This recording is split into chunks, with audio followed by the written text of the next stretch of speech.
হঠাৎ আপনাকে এক ডাক্তার রিপোর্ট দিয়ে বলল আপনি মাত্র 30 দিন বাঁচবেন, আপনার ক্যান্সার হয়েছে, এখন আপনার শেষ স্টেজ যাচ্ছে।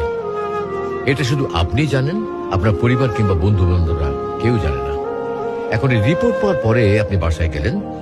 প্রতিদিনের মতো আজকেও আপনার বাবা আপনাকে বকাঝকা শুরু করলো, তোকে দিয়ে কিচ্ছু হবে না, সারাদিন কোথায় থাকিস, তুই অকাজের ছেলে, ইত্যাদি ইত্যাদি। এই মধ্যবিত্তের বাবার যেমন হয় আর কি।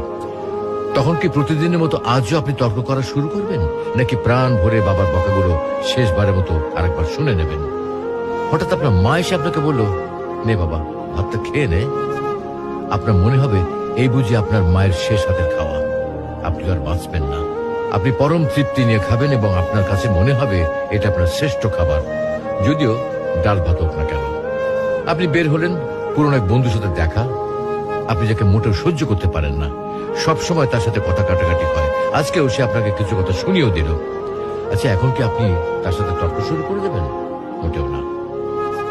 আপনি হয়তো তাকে জড়িয়ে ধরবেন এবং বলবেন, দোস্ত ভালো থাকিস।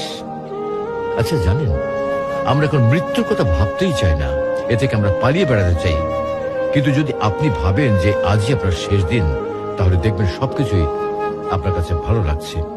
তাই ইগো ছেড়ে দিন, ইনশাল্লাহ আপনার মন ভালো হয়ে যাবে।